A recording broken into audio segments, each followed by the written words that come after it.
Stambulda türkmen aktiwistleri ýene ýenjildi. Synçy hüjümiň Aşgabatdan sargyt edilendigini çaklaýar.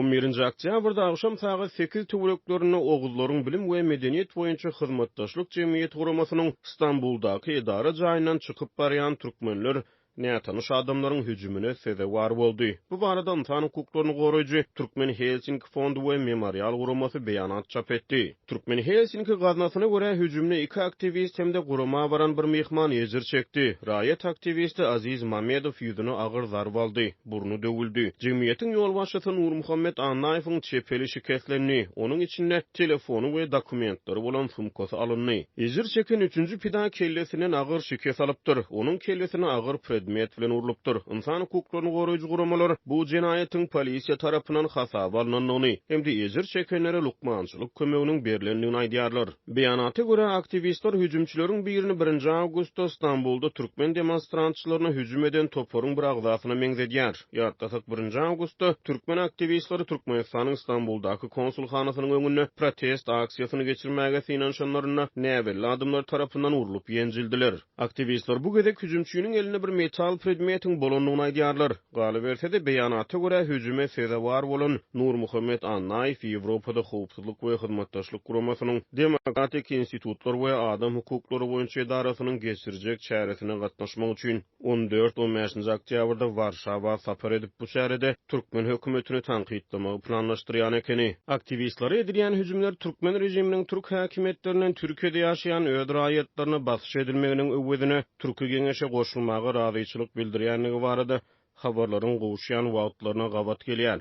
Ýa-ni ýakyn Azatlyk radiosynyň çeşmesi Türkiýede türkmen raýat jemgyýetiniň wekilleriniň ýygyrlanjakdygy barada habar beripdi. Türkiýede ýaşaýan türkmenistanyň migrantlaryň arasyna türkmen hökümetine garşy protest hereketleri ýüze çykýan mahal we bu hereketleriň zor bilen basylyp ýatyrylmak synanşyklary baradaky aladalaryň arasyna Azatlyk radiosy Türkiýede ýaşaýan türkmenistanlaryň raýat we syýasy işçilikleri boýunça ýerli synçy Serdar Aytakow bilen söhbetdeş boldy. Türkiýede emele gelen bu toporlary elbetde opozisiýa diýip adlandyrmak heniz mümkin näl. Bular türkmen häkimetläriniň hereketlerinden umuman syýasatlaryna nägile gahyrly türkmen ýaşlary diýip ýerli synçy aýtdy. Ýöne muňa garamazdan Aytakowyň sözlerine görä türkmen rejiminden nägile ýaşlar olaryň protest hereketleri türkmen häkimetlerini örän ýynjylykdan gaçyrýar. Synçynyň sözlerine görä bu ýynjylyksyzlygyň esasy 3 sebäbi bar. Birinciden täze protest tolkuny Türkmenistanyň çäginden daşyrdy. Türkiýede emele gelýär. Häkimetler ol ýere arkaýyny baryp protest hereketini repressiýa duçar edip bilmeýär. Ýurdun içinde bolan bolsadylar, häkimetler protest hereketine gatnaşyjylary batyş ederdi. Şonuň üçin hem synçynyň sözlerine görä häkimetler olaryň ýurt içindäki howpsuzlyklaryny nişana alýarlar. Ikinciden synçynyň pikiriçe garşylyk hereketi heniz rejimiň dolu guramaçylykly garşydaşyna öwrülmedigen bolsa, ol heniz ýurdun daşynda hem bolsa, bu türkmen häkimetlerine çynlyky howp awandyrýar. Sebäbi türk häkimetleri olary üstünlik pursatda ýyllaryna Türkmenistana ýerip biler. Muňa bolsa türkmen rejimi belki de garşy durup bilmez. Türkiýedäki türkmen migrant işçileriniň sany ýüzlerçe müň. Olar erkinligiň tagamyny dağıtdylar. Olar diňe öz güýçlerine beýil baglap ýaşamagy işlemegi uğrunýlar. Türkmen häkimetleri olaryň piňine de däl. Olaryň köpçülikligiň ýurda dolanmagy syýasy we ykdysady krizisi tutuşdurup biler diýip ýerli synçy aýtdy. Bu ýagdaýy Aşgabat düşünýär. Ýöne muňa Ankarada düşünýär diýip ol sözüne goşdy. Ankara mundan Aşgabada basyş etmekde üstünlükli peýdalanýar. Ýerli synçy Türkiýede türkmen rejimine garşy emele gelen täze işçilik bilen türkmen opozisiýasyny deňeşdirýär. Onuň inancına görä türkmen hökümetiniň çynlyky syýasy garşydaşy, syýasy opozisiýasy bolmany, opozisiýa öňki emeldarlardan we iş adamlaryndan ibarat emigrasiýadaky toporlardan ibaratdy. Olarda syýasy we sosial baza hem ýokdy. Ýöne Türkiýede emele gelen we heniz opozisiýa öwrülmedik täze hereket sosial mediada işçileşýär we daşary ýurtlarda durly köpçülik çärelerini geçirýärler. Olar heniz opozisiýa däl, ýöne bolmagy mümkin diýip ýerli synçy aýtdy. Onuň sözlerine görä emele gelen täze garşylyk tolkunyň ýurt içinde de goldawçylary bar. Ýöne olar heniz fiziki howpsuzlykdan ähtiýaç edip açaçan çykyş edip bilmeýärler. Türkiýedäki toporlar bolsa erkin hereket edýär diýip synçy aýtdy. Şeýle de olar heniz tejribesiz, olarda birleşmek üçin nägilelikden başga umumy pikir ýok. Ýöne olar açaçan muny gazanmagyň ýoluny diýip synçy bellädi. Türkmen häkimetleriniň ýynjylyksyzlygynyň 3-nji sebäbi synçynyň pikiriçe olaryň türk täsirinden ähtiýaç etmegi.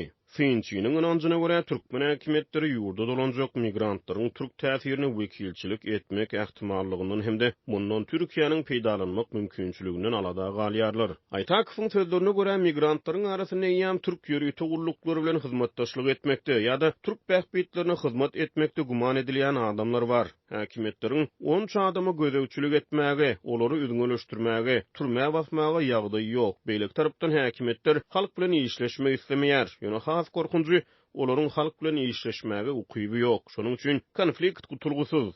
Şol sebäpden hem türkmen häkimetleri halk köpçülikligiň Türkmenistana dolanmaz ýaly ýa-da olary täzeden terbiyelemek üçin olaryň azazdan ýurda dolanmagyny gazanmak üçin hemme zady etmäge taýýar diýip Aytakow aýtdy. Stambulda hüjümler Aytakowyň pikiriçe isle türkmen häkimetleriniň hakyna tutan adamlar tarapyndan amala aşyrylany bolsun. Isle türk ýörüýti gulluklarının kömegi bilen başa baran bolsun. Tapawdy ýok. Öňünde soňuna bu hüjümleri Aşgabat sargydy. Türkmen migrantlary bolsa has uly geopolitik oýunlaryň we intrigalaryň, has uly siýasatyň pidalary bolup diýip synçy sözüni jemledi.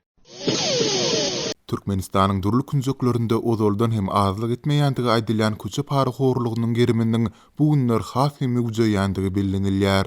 Azatlyň sebäplerdäki habarçylary bilen söhbetde bolýan sürüjiler polisiýanyň ýol gözegçilik gullugynyň işgärleriniň hususy ulaglary delilsiz ýagdaýda saklap durly bahanalar, şol sanda haýwatlar bilen hem tas açyk ýagdaýda para soraýandyklaryny aýdarlar. Lebapda PÝGG trawynyň 50 ýaşlaryndaky ýaşaýjysy Parahydagy ýurtdaky dowam edýän ýeti ykdysady çökündüň arasynda hojalygynyň çörek puluny tapmak aladysynda özüniň esasy wezipesiniň gapdylyndan welaýatyň administrativ merkezine gatnap günnükçi hökmünde zähmet çekýär. Ol 11-nji oktýabrda giýişlik öz ulugynda Türkmenabatdaky ikinji işinden dolanyp gelýän wagty ýoluň tümlükdäki çolu bir ýerinden ýol polisiýa işgäriniň peýda bolandygyny aýtdy. Sagat eýam giýje onlar töweregidi. Polisiýa işgäri özüni tanystyryp izli-izine durly kemçilikleri gözläp başlady. İlk dokumentimi we ilkinji medisina kömek gutujugyny sorady. Soňra da başga bahana tapman uloň hapy, çyrasy hem gowy ýaktyldan ok diýip jerime ýazjakdygy, hatda uloň hem saklanjakdygy bilen haýwadatdy diýip Parahydagy gurrun berdi. Ol onsuz hem mali etmezçiliginden kösenýändigini, jerime tölemäge ýagdaýynyň ýokdugyny düşündirmäge tinenstada polisiýa işgäriniň onuň nalyslaryna gulak gabartmaýandygyny aýtdy. Polisiýa soňundan ýa 30 manat berip şu ýerden gidersiň, ýa-da uloňy eýýäm jerime duralgasyndan alarsyň diýip açyk para sorady. Alaçsyz bermeli boldum diýip iki ogly we gelinleri bilen bir öýde ýaşaýan Parahydagy habarçymyza gurrun berdi. Habarçymyz şol gün gurruňy gidýän ýoluň ugrunda başga da 10 ogly sürüjiniň soralýar ýagdaýlary başdan geçirip polisiýa para bermäge mejbur edilendigini anyklamak başardy. Galy berse de ol soňky döwür PYGG işgärleriniň çet owlaryň ugrundaky ýollarda bukuda oturup ulaglary saklap para talap edýändiklerini hem sözüne goşdy. Habarçy ýol polisiýanyň näresmi para müçberini hem kesitlendigini belledi. Maglumaty görä jerime ýazmak ýa-da ulagy polisiýa bölümine akitmek haýbaty bilen ýeňil ulaglardan 20-30 manat, ýük ulaglardan hem 40-50 manat ağırlygynda para soralýar. Bu ağırlykda Türkmenabatdaky habarçymyz sentýabrda geçirilen hakykatda bolsa polisiýa tarapyndan para möhsümi hökmünde ulanylýandygy bellenilýän. Ýol howpsuzlygynyň bir aýlygyndan soň hem şäherde ulaglaryň köpçülikli ýagdaýda saklanmagynyň dowam etdirilýändigini aýdýar. Türkmenabatda ýol polisiýasy saklap, hamana goruk kemerimi talablaýyk takynmandygymy, ulagyň içinde ýeki bolsam hem goruk maskamyň ýokdugyna aýdyp ilk jerime ýazjakdygy bilen haýwadatdy. Soňra da göni ýüzüme seredip 30 manat para bermegimi sorady diýip atlandyrmasyzlygyny soran Türkmenabatly 10-njy oktýabrda habarçymyza gurrun berdi. Şol bir wagtda Azatlyň habarçylary bilen söhbetde bolýan sürüjiler polisiýanyň itaatan orta ýa-da pis hilli ulag eýelerinden para talap edýändigini, has gymmat ulag eýelerine batyrynyp bilmeýändiklerini hem aýdarlar. Olaryň polisiýanyň güýji diňe biziň ýaly adata adamlara ýetýär. Olaryň gapdalyndan gymmatbaha bir ulag göz edip ýol hereketini bozup geçse-de polisiýa görmezligi salyp kellesini başga ýana suwýar diýip şular ýaly ýagdaýlary saýat bolandygyny aýdan Türkmenabatly nyktady. Azatlyk radiosyna ýokarda beýan edilen ýagdaýlar boýunça İçeri işleri ministrliginiň Lebapda vilayaty boýunça bölümünden şol sanda polisiýanyň ýol gözegçilik gullugyndan goşmaçy maglumat ýa kommentari almak başartmady. Türkmen häkimetleri şol sanda ýurdun içeri işler ministrligi polisiýa işgärleriniň gatnaşmagyndaky alym berim faktlary, köçe ýol hadiseleri hakynda da gurrun etmeýärler.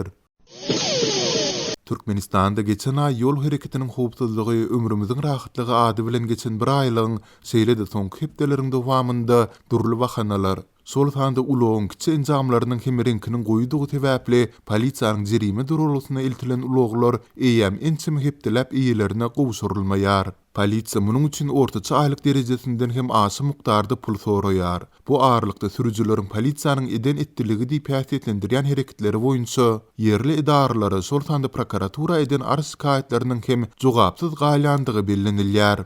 Mundan 3 hepde ozal ulagymyň içinde ýüzümiň derini süpürmek üçin maskamy tekil aşak düşürenimde muny gören polisiýanyň işgäri destine saklady. Ol ilk durly haýwatlar bilen para sorady. Onu bereň diýsemem ýagdaýym ýokdy. Mundan soň gurotly hatymy ilimden aldylar we ulagmy Bayram Aliýnyň itiraf polisiýa bölüminiň jerime durulasyna eltdiler diýip bu ýagdaýlar başdan geçiren atlandyrylmasyzlygyny soran Marynyň ýaşaýjy 12-nji oktýabrda yerli habarçymyza gurrun berdi. Ol mundan soň maskany talaba laýyk dakynmandygy üçin polisiýanyň ýazyp beren jerimesini tölese-de häzirki güneçilini ulagyna ýygyna alyp bilmeýändigine aýdýar. Azatlyk habarçysy bilen söhbetdeş bolan başga da sürüjiler polisiýanyň ulagyň radiatorynyň gözöneginiň reňkiniň goýudygy, ulagyň daşynyň reňkiniň solon ýeriniň bardygy ýaly bahanalary bilen ulaglaryny jerime durulasyna eltendigini gurrun berdiler. Men ýük ulagym bilen gum gatnadyp gazanç edýärin. Mundan 2 hepde ozal polisiýanyň ýol gözüçilik gullugynyň işgäri ýolda saklap, ulagy gereginden artyk ýük ýüklendigimi aýdyp, onu saklajakdygyny aýtdy. Men ilk wada oyun edýändir öýdüp, näme arkam bilen daşaýanmy diýip degişdim. Emma polisiýa şol wada ýükü bilen ulagymy jerime durulasyna akitdi diýip, eferde adynyň üýtgedilip, mekan diýilip tutulmagyny soran Bayram Aliýnyň ýaşaýjy gurrun berdi. Ol sözüni dowam etdirip, men ertesi güni polisiýanyň durulasyna baranymda üstü kerpiçli, çagylly başga da ýük ulaglarynyň durandygyny gördüm. Men olaryň ýazan jerimesini töländigim bardaky kwitansiýamy görkezsem hem ulagymy bermediler. Men yerli polisiýanyň başlygynyň ýanyna hem girdim, emma onda da bolanok diýip otogyndan çykaryp goýberdi. Ulagymy alyp bilmeýänime indi 3 hepde boldy diýip ol belledi. Mekan soňundan polisiýa işgärleriniň biriniň ýanyna gelip, ulagy gerek bolsa işden soň saat 19:00-da durulganyň öňüne gelmelidigine aýdandygyny belledi. Men diýilen wagty baranymda menden başga da 10 sürüji bar eken. Polisiýa ulaglaryny jerime durulasyndan almak isleýänlere öz ýanlaryndan baha nyrk kesipdirler. Ýeňil ulag üçin 1000 manat, ýük ulag üçin hem 2000 manat. Men onsuz hem bergi borç edip ýaşaýaryn. Bu pullary tölemäge ýagdaýym ýok. Polisiýanyň ýanyna baryp, "Gorkaňyz ýokmy? Arda ýazaýtym näçek?" diýip soradym. Olar bolsa ýüzüme gülüp, "Birden ka özüň gorkaýmy? Ulagyň gerek bolsa indi 2000 däl-de 3000 manat tölemeli bolarsyň. Ardan bilen de asman paýyny çekip bilseň çekäý" diýip juda gödök jogap berdiler diýip mekan aýtdy. Ol mundan soň özü ýaly başga da beýlik sürüjileri bilen ýol polisiýasynyň hereketleriniň üstünden arz edip köpçülik bolup ilk welaýat häkimligine, soňra da prokuratura barandyklaryny, emma hiç ýerde meselelerini oňyn çözüp tapyp bilmeýändiklerini belledi. Azatlyň Lebapda welaýatyndaky habarçylar hem jerime durulasyna eltilen ulaglaryň eýeleriniň 2000 manat möçberinde pulu tölemese ýygyna berilmeýändigini aýdarlar. Bu ýagdaýlar boýunça Türkmenistanyň içeri işleri ministrliginden, prokuraturasyndan we degişli tebitleriň häkimliklerinden hiç bir kommentariýa ýa-da düşündürs almak başartmady. Türkmenistanyň hökümeti we media terişdeleri polisiýanyň para horlugy, köçe ýol hadiseleri ýaly ýagdaýlar barada maglumat bermeýärler. Türkmenistanda giň ýaýran para horluk faktlary diňe prezident öz belläň ýokary derejeli resmiýetlerini çalışma kararyna gelen halatynda baş prokuratura berilen derňew tapşyrygynyň çäginde kän anyklaşdyrmazdan gysgaça habar berilýär.